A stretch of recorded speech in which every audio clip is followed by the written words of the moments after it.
I'm outside. Good evening and welcome to the Newport City Council meeting. Today is Thursday, July 16th, 2026. We'll begin the meeting with the Pledge of Allegiance. I pledge allegiance to the flag of the United States of America and to the republic for which it stands, one nation, under God, indivisible, with liberty and justice for all. Will staff please call the roll? Councilmember Schmidt is absent. Councilmember Sumner? Here. Councilmember Engelmann? Here. Councilmember Taylor? Here. Mayor Elliott? Here. Next on our agenda is to adopt the agenda this evening. Do we have any changes? Hearing none, I'll move to adopt the agenda as printed. I'll second. I have a motion from Councilmember Sumner and a second from Councilmember Engelmann. All those in favor say aye. Aye. Those opposed? The agenda is adopted. Next, we have the 2025 audit presentation. We have Jim EICHTEN here from L.B. CARLSON to share this year's results. Thanks, Mayor. Members of Council, Administration. My name is Jim EICHTEN with L.B. CARLSON here this evening to provide a presentation of the audit results for the year ended December 31st, 2025. I think, Joe, I think you're running the show over there with my PowerPoint. So the role of the auditor with the city is to provide information and an opinion on the city's financial report. It is a requirement of the city to prepare an annual financial report and have that financial report submitted to various governmental agencies, most specifically the Office of the State Auditor, as well as the federal government as needed.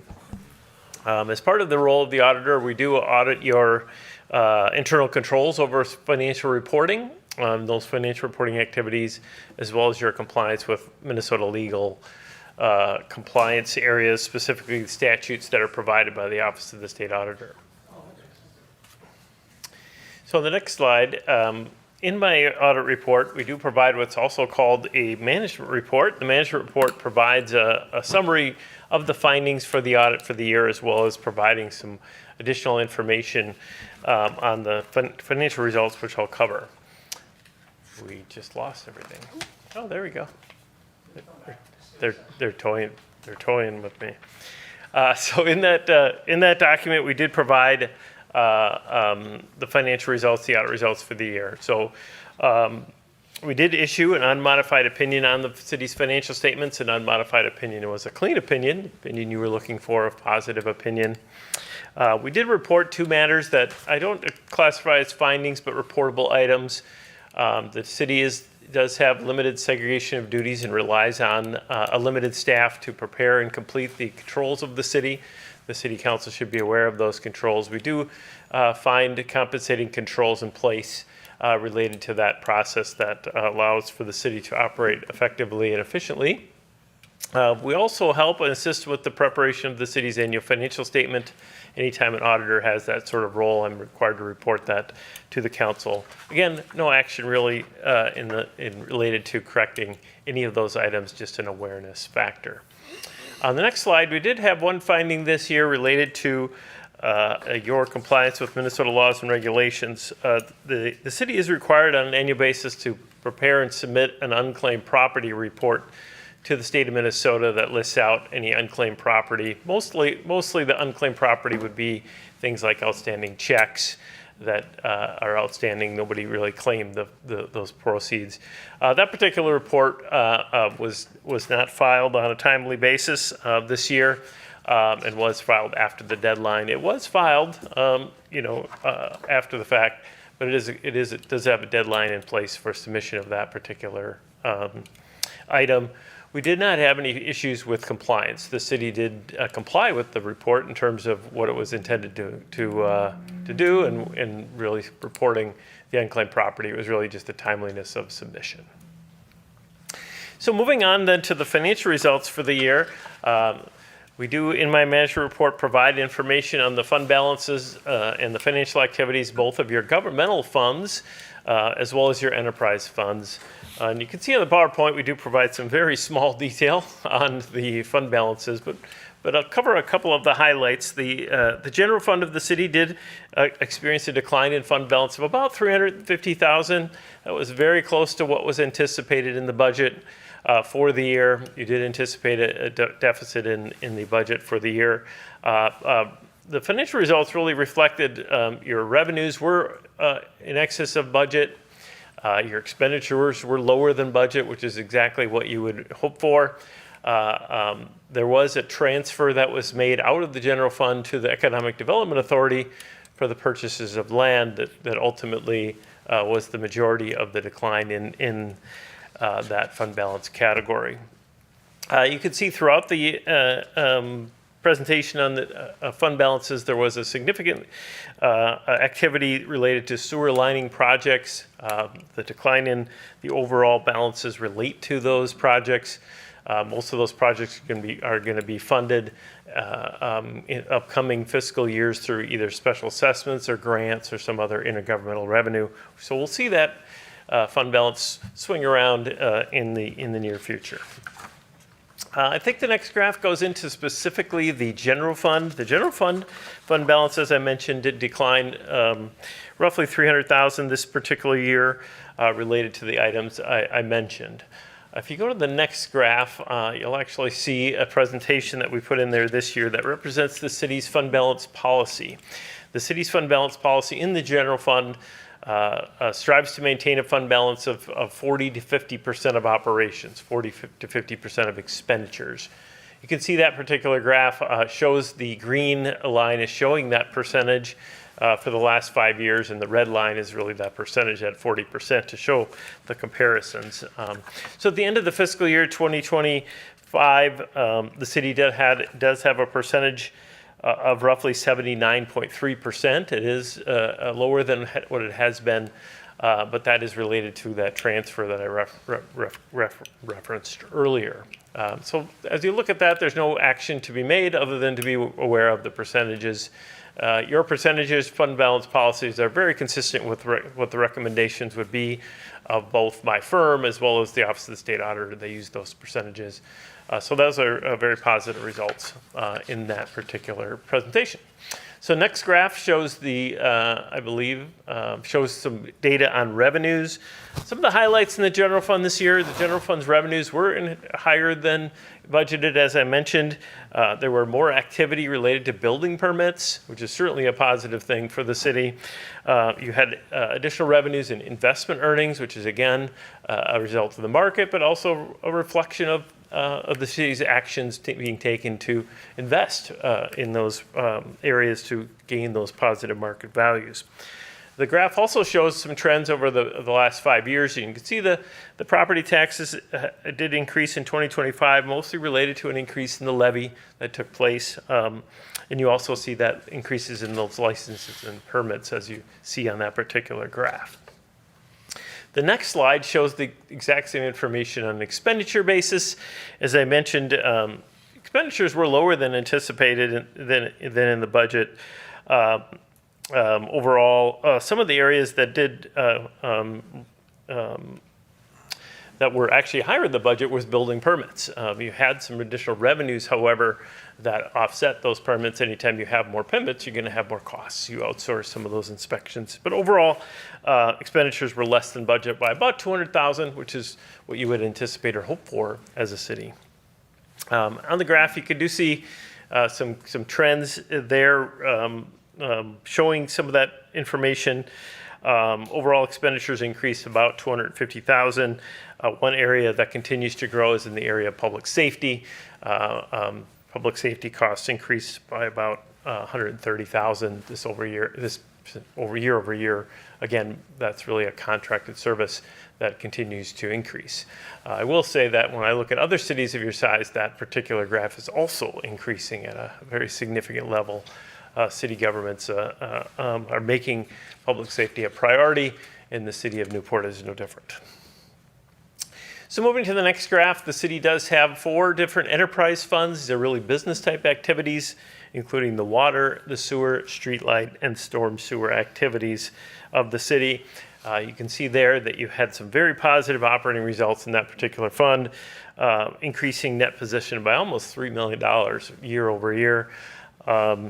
The city did receive a couple of, if not more than a couple, a number of one-time contributions to these funds by developers related to development activity, which is certainly a positive for the city. You're also seeing some sewer access fees and water access fees coming into these funds, which are showing up in that increased equity position as you see there. So very positive results in these funds.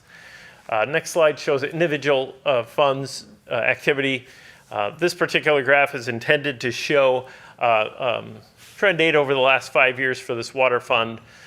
Revenues, expenditures, really net income or net loss if it pertains. The line that I like to focus on is the red line. The red line there really is a reflection of cash flow. Is this fund cash flowing itself? Are you charging enough revenues to cover your expenses? And you can see that red line has kind of gone up and down over the last few years. But overall, the fund does show a positive for 2025 of almost $200,000 in cash, which is certainly a positive. The next graph is the same information for the sewer fund, and you can see that red line again is at a positive level. This fund did show some increases in overall revenues. You can see the blue line in 2025 increased almost $124,000, which was about 13%. There were some increased rates, some increased consumption occurring in that fund. This fund is also showing some increases in overall cost. The MCES, the Met Council charges did increase significantly this past year, which is showing up in that particular fund. But overall, you can see very positive cash flow in the sewer funds. Next graph. Yeah, so here we have the same information for the storm drainage fund, the storm sewer fund. And again, that red line is jetting off the page. So that's definitely a positive thing for the city. And lastly, we show the storm, I think it's a street light fund. This one doesn't have a red line because it does not have any depreciation, which is the difference between the red and the green line. But overall, you can see the net income, the operating income of that particular fund is at a positive, really reflecting positive operations of the city. So before I move on to the next graph, I did want to reflect on a few things. Overall at the city, in talking with Joe in our exit conference related to the audit, it was discussed, related to some of the financial activities of the city, that there appears to be significantly more operations happening, more state grants, more federal grants, more special assessments, a lot more development, a very positive activity at the city from a financial perspective. But one of the things I mentioned was that there's a lot more to it for city staff. Joe and his staff have a limited staff, and there's a lot happening in the city that's changed over the time, at least I've been here, which is quite some time. And what I'm getting at really is this is all very commendable. This audit result is very positive. These financial results are very positive, and really the observation I may want to make is this increased activity is all being handled very appropriately and professionally from my perspective. And I wanted to just share that just at this presentation, so it was heard by the city council, the mayor, and Joe already heard it, so he doesn't need to hear it again. But that being said, You can say it again, Jim. Yeah. I can say it again. I'll say it Okay, again. No. thank you. Thank you. What you'll also reflect, and what stands out to me when you look at there's a graph in here, I won't even bring it up, but there's one graph in my reports that show entity-wide financial results. And it really just puts the whole picture together as one versus individual results.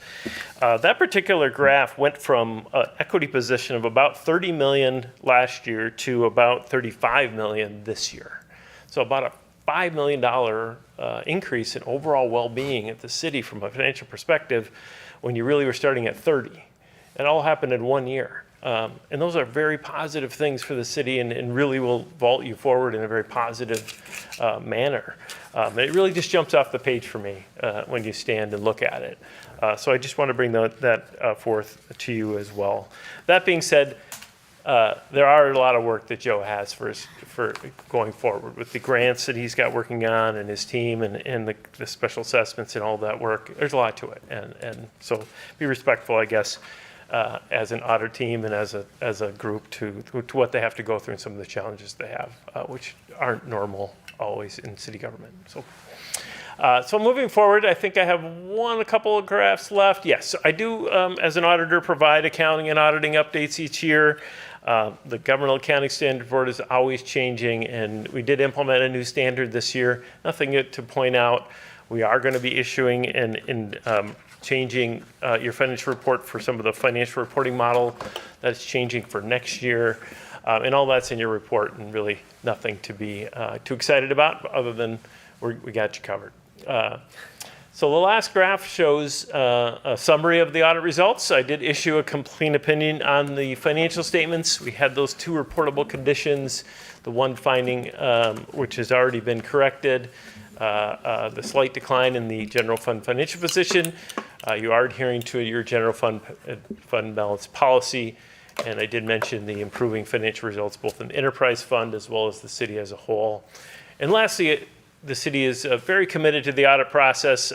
We really had a smooth process this year. You've had some change, not only, well, most notably in finance at the finance department level, or the finance director level, or whatever title that might be.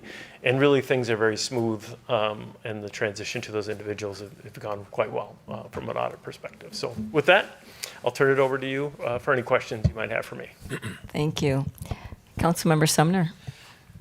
Jim, in the past, we've had the 2 reportable conditions. I think they're the same ones that come up each year, and it's based almost entirely on the size of our staff. Correct. And Yes. it's not a concern, it's an observation that you have to share. Correct. Okay. Well said. Yep. The main concern that I have is when I bring up items of this nature would be the corrective action plan. What is the corrective action plan? How are you going to correct this? Well, this one doesn't have any. There is no correction. It's an understanding that you have no corrective action to be taken. For the third finding, there really is a corrective action plan, which is, well, let's get this filed timely next year. And that is notable, and that will be taken care of. Do you see these 2 reportables as something in other small cities? Every small city has one, has okay. it. I can't Okay. think of one that doesn't. Okay. Yeah, good question, though. Yeah. Yeah, thanks for asking that, because I was going to make the comment that, small cities just do not have enough to separate duties, Yeah. Yeah. And as I said earlier, we look for compensating controls that would help you and support the limited size. Frankly, you are part of that. You, as council members, are part of that control. We see, and as an auditor, we see and observe you taking interest in the finances of the city, and you would note if something was odd or unusual, hopefully, and that's a compensating control, or one of them. And are all cities required to have an annual outside audit? They are. Not every city is required to have an audit specifically if they're too small. There are thresholds. The city auditor's office has thresholds. So if you become less than, I don't even know the number anymore, but We're going like the other- $750,000, which is you're not even near that, Yeah. then they have a different type of process. They have to do an audit type process. It's just not called an audit. Okay. Yeah, Fortunately, we're moving in the other direction. you are moving in that Andy. direction, yes. You made note of that, too. So Yep. that was a good finding. Yeah. yes. Other questions? Okay, well, thank you very much for this report. I think, again, it's very positive. We know we have a lot of infrastructure work to do, so it's good to see those balances be in a place where we're going to be able to continue that work and continue rebuilding some of those things. That always means fewer water main breaks, fewer sewer main breaks, stormwater management, so it makes the systems last longer. I mean, all of those are very good things, but they're all very expensive. So I think we're heading in the right direction to be able to continue that work. Okay. Well, thank you very much, Jim. Thank you. So next on our agenda is public comments. As we have no members of the public in the audience, we will move on to the consent agenda. Are there any changes to the consent agenda? Hearing none, I'll move the consent agenda as printed. I'll second. I have a motion from Councilmember Sumner and a second from Councilmember Ingeman to adopt the consent agenda as presented. All those in favor say aye. Aye. Those opposed? The consent agenda is adopted. Next on our agenda is the engineer's report. We have our engineer, John Hertigan, with us this evening. Good evening, Mayor, members of the council. 2 items for formal consideration, then a few updates on ongoing projects. First item is the 2025 Street and Utility Improvements Project.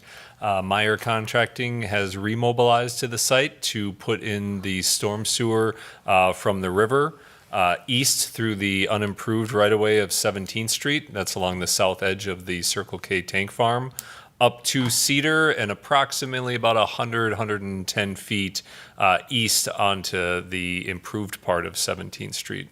So they put in approximately about 600 feet of pipe, as well as our large grit chamber, working pretty carefully around Circle K's containment area, as well as their pipeline going into their facility. So they had staff on site to observe that construction, and now they have all of their buried infrastructure done up to the Magellan line that we're still working on. The plan is now toward the end of next week, they're going to be grading that road, and hopefully we'll have curb in and around that Cedar Lane intersection by the end of next week, and then paving the following week. We haven't got that one confirmed yet. So once that paving work is complete, that will likely conclude what Meyer Contracting is going to complete as part of that project.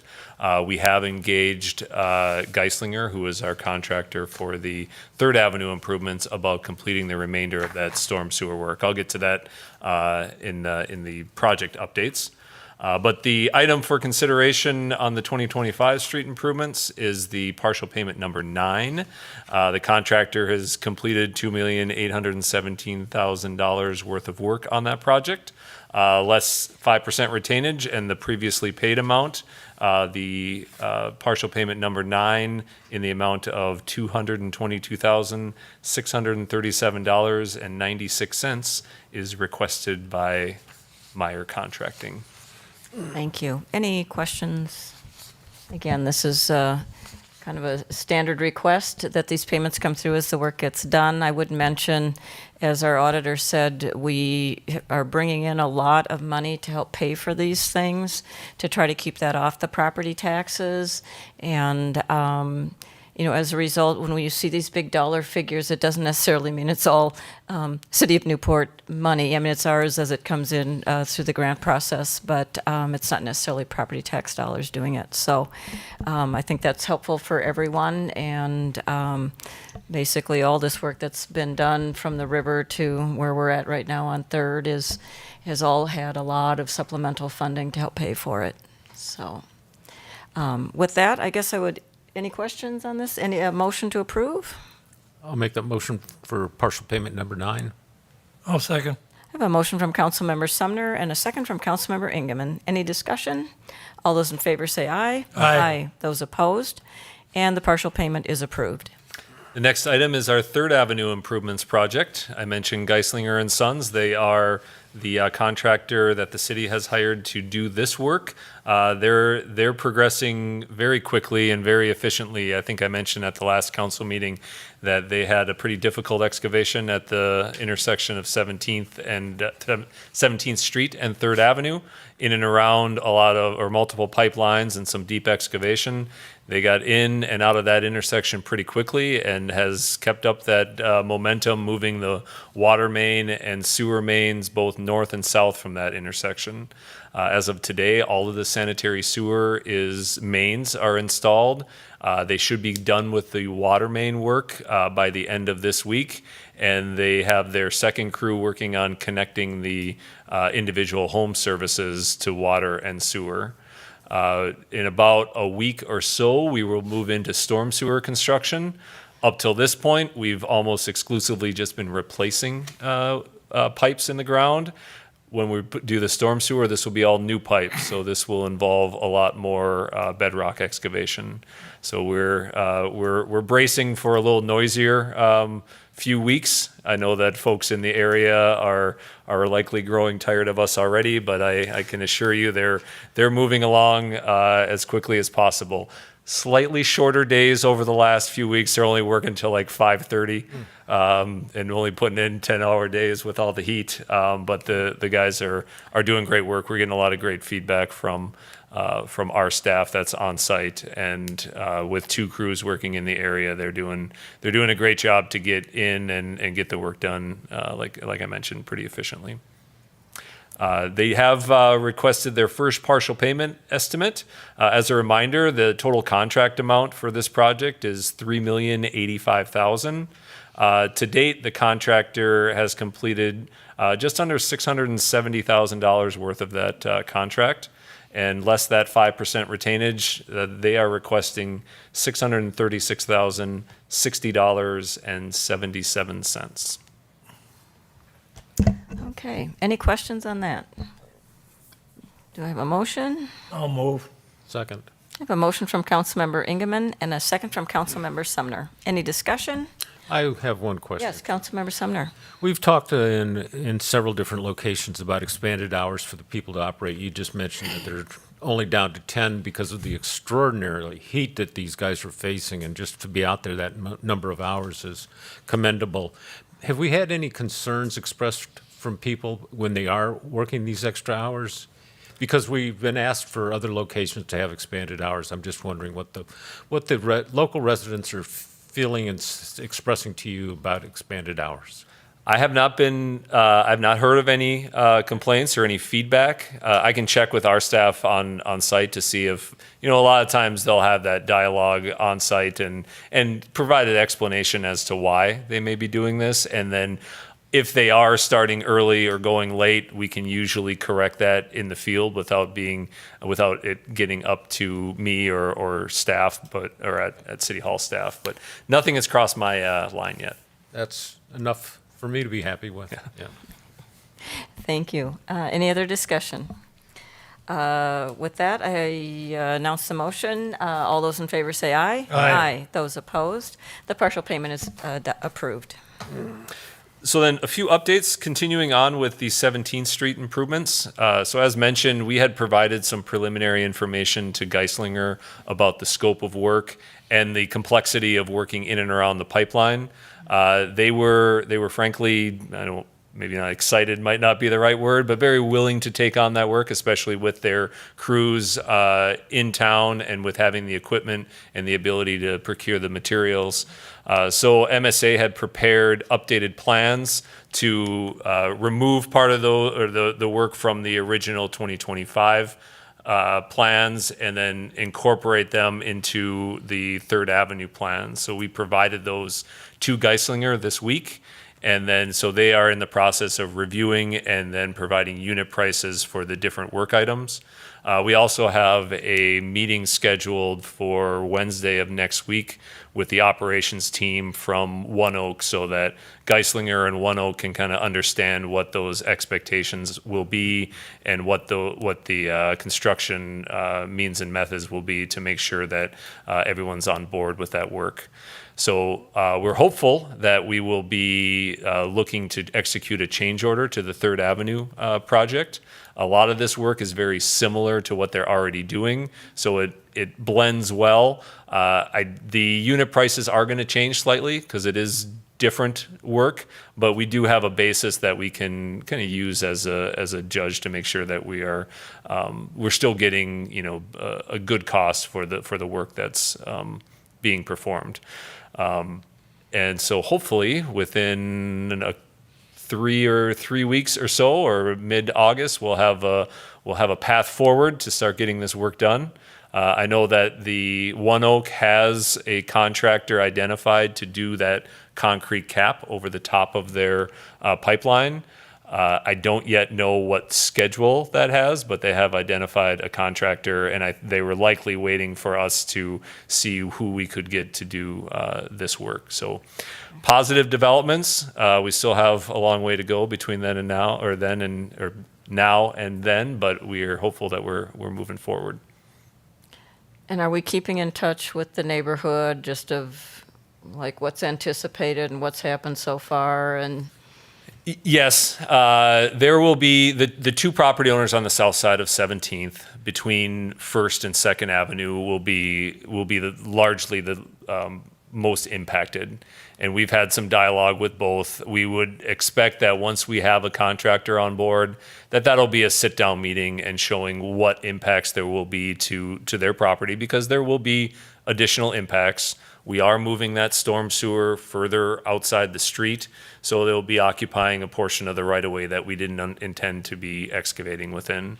So it will likely be a conversation. They have some vegetative screening that provides some privacy in their yards now that will likely need to be removed, and we want to make sure that we're putting something back in there that meets their expectations, that they're getting that privacy back. I think it's certainly something that is workable, but obviously they'll have to have some input in how we put everything back together. thank you. Other project updates? Yeah, so also on our water system interconnect project, we are having our startup on Monday. So representatives from our city systems integrator, that's the controller that provides information to our SCADA system to control our wells and our lift stations and know what level of water is in our tanks. They provide all that programming, so they will be on site to start integrating both the meter as well as the PRV into that SCADA system, and then also a representative from the meter and the valve manufacturer will be on site to program those facilities to make sure that they operate as intended. And then after that work gets done, we'll bring in Matt and his staff as well as Cottage Grove staff to get some training. And then after that startup is complete, pending any issues that we have to work out, we'd be in a position that we can then start getting full-time water from Cottage Grove.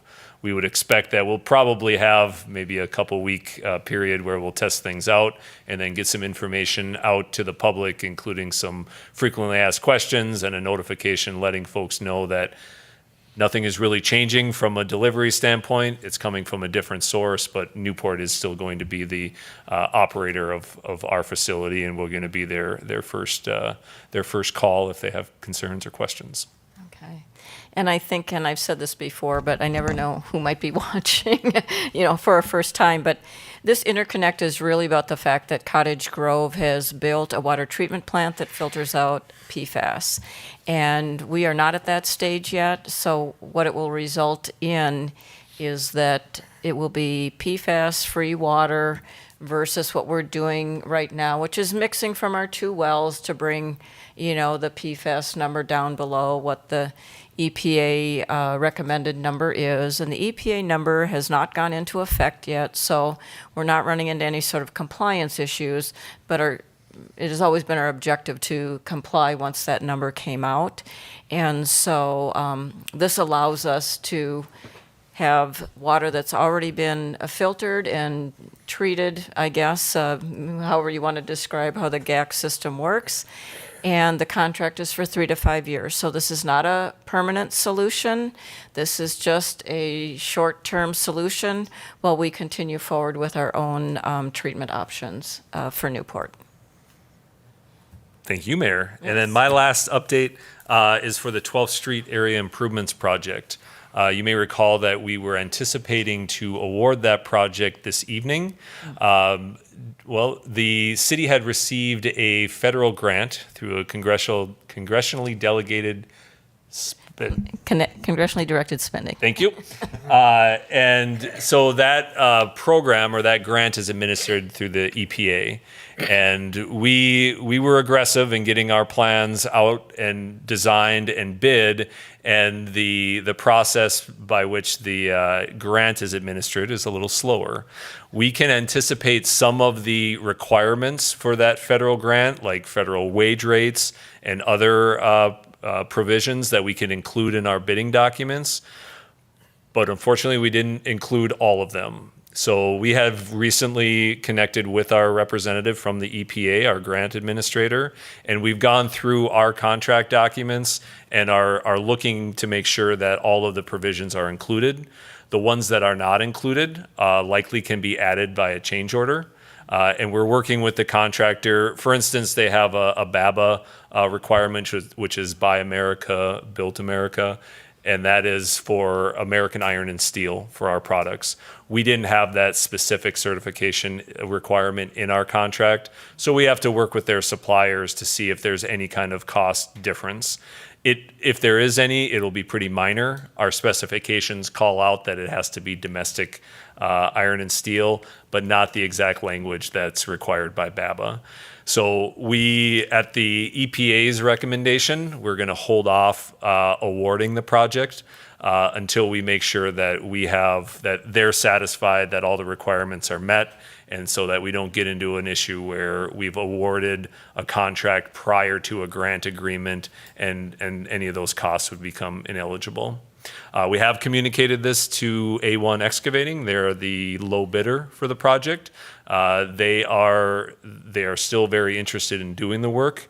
They can accommodate a delayed schedule. Obviously, some of the milestone completions that we were looking to have them do yet this year will change.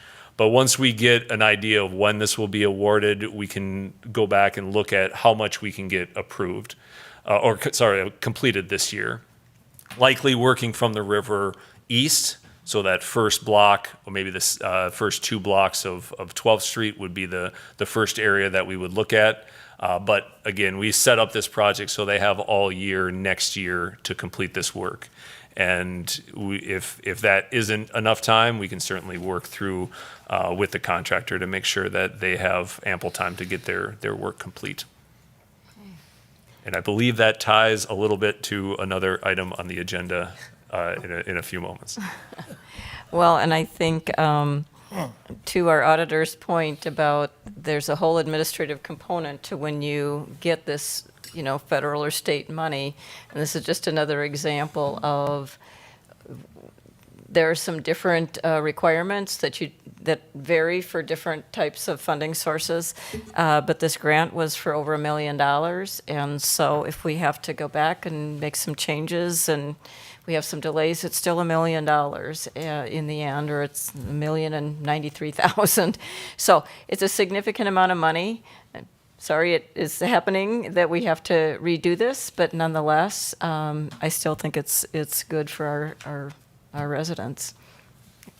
Do you have a rough idea when do you think they might be able to bring this to the council? I think optimistically, it will be the first meeting in August. We have that extra week. I think realistically, it will be the second meeting in August that we can bring that recommendation for award. And that's assuming that, again, the EPA is comfortable with addressing all these kind of retroactively via change order. We'll certainly provide an update if it's not at the first meeting in August. We'll provide hopefully a little better schedule for that at the first August meeting. Great, thank you. Lots going on. Thank you. Next, we have the Public Works report. Good evening, Mayor Elliott and council members. I have nothing formal this evening, but I do have a few updates and reminders. I would encourage residents to take advantage of our DNR relief grant, which gives you the opportunity to potentially have dead or dying trees removed for no cost. And there's also an option if you don't remove a tree, but you want to plant a new one, to get a tree supplied for free. That information is on our website. It's on Public Works website. I've been handing out door hangers. They're yellow. So if you know you have a tree that you need to get removed, or you see your neighbor, by all means encourage them. We're taking applications through the end of August, but like I said, it's limited funding, so the sooner you get in, the better chance you have to have a tree removed for free. Another tree note, we are removing 2 trees at Pioneer Park before Pioneer Day that have died, unfortunately. The big oaks that the last couple of years have been a little tough on. And along the same note, we, if time allows, we intend to remove the buckthorn hedge at Pioneer Park before Pioneer Days as well, to increase the visibility for law enforcement, get rid of an invasive species, and then also with this tree grant, we're hoping to plant a substantial number of trees in place of that around the ring of the park to give us a little better shade and again, not have an invasive species growing in the park. So with that, I'd be happy to stand for any questions. I imagine the roots on that buckthorn go pretty deep. I'm just envisioning like a huge mound of dirt. You're gonna have time to kind of level that over and put something there before Pioneer Day. We've got a plan. I can't guarantee that it'll go as smoothly as we have it planned, but and that's obviously pending no other emergency things that would rear its head. You never know what we're going to run into, but that's what we would like to do. Yeah, like I said, Right. with that. Okay, well, I'm glad you're interested in doing some tree replacement on that perimeter as well. I think that'll look nice. Yeah. Any questions for Matt? Thank you very much. So next we have the administration report. Mayor, members of the council, one item for consideration tonight, Resolution 2026-58, a resolution authorizing the sale of bonds. And we do have our financial advisor, Jason Arsvold, with Ellers here to walk through it with council.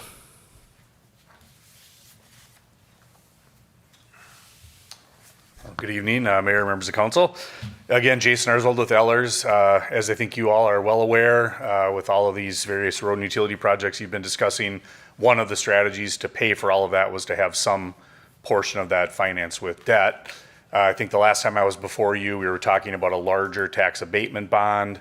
That was, I think, the same week you learned that you were going to be receiving more money from the state to help pay for these projects. And so we went back after that meeting and talked with staff and switched course a little bit, which involved resizing the bond issue such that we're only financing the special assessment portion that's out there. And then we also shortened the term to 10 years to match the term of those special assessments. We had been looking at 15 years and switched the statutory authority. So as you recall, you need some kind of statutory authority to issue bonds because of all the various funding sources and the dollar amounts involved. We had been pursuing tax abatement bonds because there was clear authority that way, but with the reduced amount and the mix of funding, we determined that we could issue these as Chapter 429 improvement bonds, which are just special assessment bonds. And that is because we have at least 20% of the project costs being paid with special assessments. And so we switched course to that method of bonds. It's the same cost, same interest rate, all those things stay the same. A little bit improved actually just because of the shortened term. Instead of being 15 years, it's now 10. And proceeded that way as we prepared for the sale. So from that point, then everything is kind of as has been typical. We did have this issue rated by Standard & Poor's, so worked with staff to obtain that rating. That's included in the sale day report that hopefully you all have at your desk there. And they came back with an affirmation of the city's AA rating with a stable outlook. So that's what that report indicates. And again, they've highlighted the things that they have historically, which are, strong management practices and financial policies. So reflecting, your all's, management and staff's management of the finances of the city. They, took note of the, a lot of the great things that are happening here with respect to economic development and the way that just generally you manage things as a community. And so in affirming that AA stable rating. And then we did today then take bids so that, your bids got exposed to the bond market broadly. We took in bids today, 10 o'clock. There were 5 bidders, and the lowest bidder in this case was Baird out of Milwaukee, Wisconsin, with a rate of 3.31%. So good result and a good sale and a good interest rate there. There was a small premium, which just means that they pay more than face value for the bonds in exchange for higher individual coupons on those bonds. So what we did there was reduce the amount of the borrowing. So we were at 1,445,000 and now we're down to 1,335,000, but we retain the same amount of proceeds available to pay for project costs. And so what that does then is make sure that the annual debt service is consistent with what we had been originally anticipating, and will be less than what those predicted special assessments are in this case. And so then the purpose of tonight's meeting then is to pass the resolution that Mr. Hatch mentioned, which would be to award the sale of the bonds to Baird in the amount of $1,335,000. So if whoever might make that motion, that's a different number than is in your agenda, but should be consistent with the replacement resolution that was prepared by Taft and submitted as well. So anyways, yes, good result, but I'm happy to stand for any questions about the sale or the rating itself. Councilmember Sumner? I've got some questions on the rating from Standard & Poor's. Are you able to answer those? Yeah, I believe so. Okay. Yep. Some of them are definitional, and on what is page 3 of the report, the 2026 GO improvement bonds, there are some, on the middle of the page, a credit summary, there's some numbers. Institutional framework, for instance, has a 1, individual credit profile, ICP is a 2.65. What is that on a scale of that? Is the scale of 1 to 3, a scale of 1 to 5, a scale of 1 to 10? So, Mayor, members of the council, good question. What those are numbers that relate to S&P's methodology for how they actually assign a rating. And so each of those categories, with the exception of the institutional framework and the individual credit profile, which I'll talk about later, but all of those below that, so the economy, financial performance, reserves and liquidity management, and debt and liabilities, are the numbers that they put into their methodology to spit out ultimately what is that individual credit profile number, the 2.65 number. They're generally on a scale of 1 to 4 for each of those. Lower is better. And they're all weighted 20%. So what they're effectively doing is taking each of those numbers, multiplying them by 20%, and that yields the 2.65 number that you see as ultimately the individual credit profile. And so what they then do is that they look at that and the institutional framework, which is basically assigned to you. It's a function of, being like a metropolitan community, for example. They've got a definition of how they assign that. And so that's 1 is the lowest, that's the best. And so they look at your institutional framework, credit profile, and they look and say, what does that mean for a rating? In your case, that's a AA. And so that's just how they work their methodology. Yep. And so the lower that number goes, the more likely then that the rating could increase. If that number goes higher, the rating is worse or decreases or is a lower rating. So that's how they're assigning that in their methodology. And they've taken to being more open with what those numbers are in these reports in recent years, so that you can see exactly what they're calculating and showing for their rating. So with that in mind, is the 2.65 a good number? What Mayor, members of the council, what that means is that when they look at their matrix and they get to 2.65 and they look down, it's a AA. It's a AA rating, which is that's a strong rating. It's only 2 notches below the highest rating they assign. So there would be, from there upwards, there'd be a AA plus and then AAA, which is the highest that they assign. And Newport, it's been several years now, you were recently upgraded. I don't know, maybe 5 years ago, 6 years ago, to a AA, Okay. From a lower rating previously. So as as your economy's growing, as your finances have improved, as your reserves have strengthened, they recognize that and assigned an upgrade.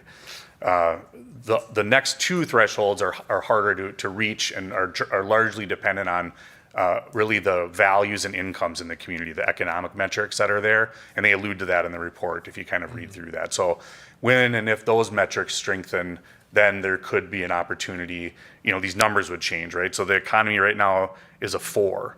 And as I said, 1 to 4, 4 is the worst, right? I mean, that's as low as they assign. So as that number improves, it would improve that 2.65 number, which could slide you nearer to a higher rating, if that makes sense. So is that Newport's economy, or is that the national economy, the state's economy? That number is derived from the metrics that are in the table below. So there's the economic metrics that they use. They look at, market value per capita. They're looking at household income and effective buying income. And those metrics are all listed there. And then in their methodology, that spits out a number. And in this case, that number is 4. And then they also look to compare your economic metrics to those of other peer-rated communities.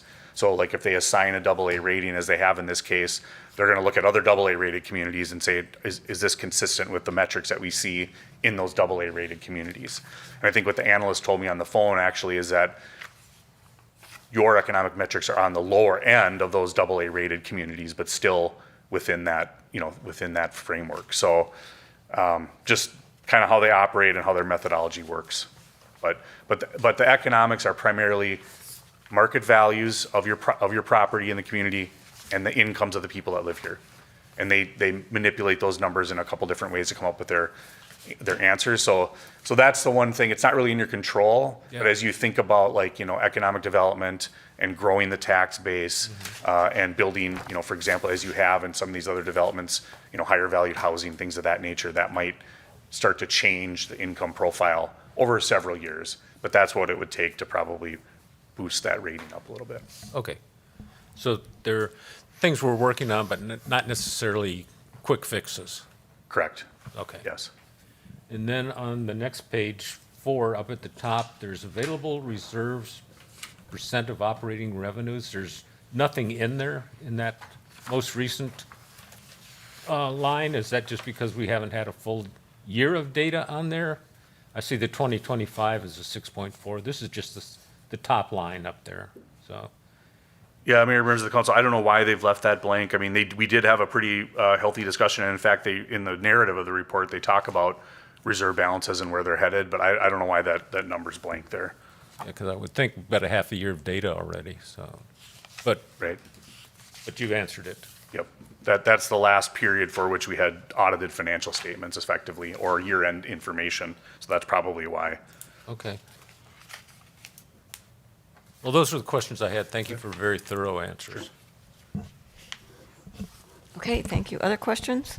And I would just say, Bill's questions on the bond rating and all that, the better the bond rating, the lower the interest rates we get. Correct. And so there's a direct correlation there between how we're managing ourselves financially, assets, all of those things all affect that. And so when we go out to borrow, it can make a big difference, over the course of a 15 or 20-year bond when we're out doing, these larger bond sales. So it's good news, and congratulations to Joe. I think this was your first bond call that you were involved with, and second one, okay. And so I know you're always hoping you can at least meet what you did the last time through. So congratulations on that. Any other questions on this? And did you say the resolution number was different than 2026-59? Mayor, members of the council, the resolution number, I believe, would be the same, but the amount specified in that resolution is different. Adjusted from what Okay. was in your agenda initially. Got I it. just wanted to make sure that, That was clear. right, yep. Okay.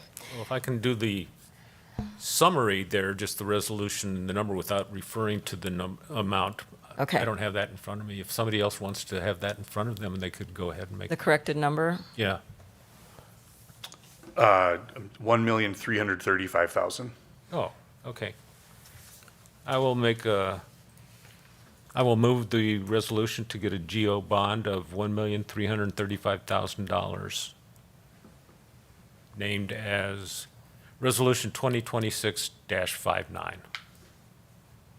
Do I hear a second? Did you want to read the rest of the Oh. issuance and awarding the sale of general obligation improvement bonds? No, I don't have one. 2026A. Somebody wants to join in on this resolution, I'll be glad to A second. joint reading. I'll be glad to second if somebody's got it pulled in front of them. Marv? Jump in there, Marv. I move resolution 2026-59, resolution authorizing the issuance and awarding the sale of $1,335,000 general obligation improvement bonds series 2026A, pledging the security thereof, special assessments, and levying a tax for the payment thereof. I'll second. I wanted to second it, doggone. I had a chance. Yeah, you had your chance. So we have a motion from Taylor and a second from Engelmann with support from Councilmember Sumner. On the resolution, any discussion? All those in favor say aye. Aye. Those opposed, and the bond sale is approved. And just, I like to have the headline read so that, Yeah. you know, people who are watching the meeting have a full understanding of what it is we're approving, rather than saying, you know, we're approving a bond sale. So Yeah. it's really just That's for fine. that. So, I just didn't have it pulled up. yeah, no, that sounds great. And anything else from Jason? Jason, anything else? No, thank you. That's great. Okay. Appreciate Thank it. you. Yes. Thank you for coming. Yeah, of course. And for the presentation. And anything else for the administration? report? Mayor, members of the council, nothing formal, but I'm happy to stand for questions. Any questions for Joe? No questions. I'm going to move on then to mayor and council comments. One thing I just want to remind people, we've got the free mattress and box spring pickup event is happening again from July 20th to July 31st. You can go to the city's website. Right now it's on the pop-up. Otherwise, you can look at the news and events page and click through for how to put a call in and give your address so that they can come and pick it up. You just need to get it to the curb. It's okay if it's a rain day and it gets wet, they can still use it. But they are able to recycle these mattresses. If you put them just in your regular trash, once they go in there, they can't reuse them. So it's a great way to keep the landfill empty and help get those recycled. Also, just a couple of, I think, good news items for us. We did receive the go-ahead for our city engineer to apply for what they would call a design grant for our own water treatment plant or plants. Basically, the analysis is, part of that is to figure out if it should be one larger plant or two smaller plants. But I think this has been a long conversation about whether we should have our own treatment facility in Newport, or whether we should, you know, actually be required to partner with a different community. And so it was nice to get that email. I always think it's not done till it's done. But I think that's a good step in the right direction. And part of their decision analysis was to really cost us out 20 years and what was the least expensive way to operate and clean this water. And the answer was to do treatment within our own facility. Again, I always think things can change, but right now that's where we stand, and I was very pleased to get that email. The second thing is that we received one of the 3M Priority 2 grants. We had applied and received $486,000. This will go towards the cost of creating our very first riverfront park in Newport, and it will be on the properties that are on Cedar Lane that are, you know, if you're in the area, you know it's an area that floods quite frequently. That limits a little bit of what we'll be doing there, but essentially a picnic shelter, parking, a perimeter trail, an outlook, and an ADA accessible canoe kayak launch, as well as we'll have a pad for a porta potty. That's kind of the basics of where we're at, and we'll be able to move forward with that, and that's roughly about half the cost of building that park. And we've been able to find some other, you know, staff has, I should say, found some other grants that will help with some, pay for the cost of the trail work, and we'll just continue to develop that. Some of that other funding is not available until 2028, so we'll be doing a lot of planning, and if there's work we can do in 27, we will. Otherwise, most likely, it's a 2028 build for that. So that's what I have. Councilmember Engelmann. The only thing that I want to remind everybody is recycle food scraps. The bags are free from the RDF, and you can get the boxes at City Hall. Mm-hmm. So it's like we're recycling food scraps, so please do it. It's roughly 20% of what goes in the landfill, so if we can stop that, that's great. Councilmember Taylor? I don't. Yeah, nothing to report at this time. I mean, I guess the planning, we already from the had, Planning Commission? we already have the daily electric come to us or not? They came to us with a Council. preliminary. Not to the council. Not to but the- Planning Commission and Yeah. the council likely August 6th. Okay, all right, don't worry about that. Coming soon. Coming soon. Okay. Councilmember Sumner. Oh, yes. Well, I wanted to mention to the city residents that I attended the League of Minnesota Cities training session down in Rochester, along with Mayor Elliott and Administrator Hatch and fellow council member Engelmann. And we were awarded a certificate of participation with the Minnesota Green Steps Cities program. And I do have this document. I'd like to hand it to the administrator for posting wherever that's appropriate. So this is another indication of our continued commitment to the recycling that Councilmember Engelmann just mentioned. So that was one excellent thing that we attended, and several days of sessions talking about a wide variety of items that impact the successful running of our city. I also went to the dentist recently and learned that certain Teflon tapes that have been used for flossing, they've had to change the chemical composition of them because they were filled with PFAS. So here we are trying to get PFAS out of our water, and those of us that regularly floss have been introducing it pretty substantially. So that is something good to know. And my involvement with the library continues. There are many activities going on all summer for kids and adults. There are volunteer opportunities down at the library. Across from the library, there's an extensive building project going on for the fence company. They're moving along pretty rapidly.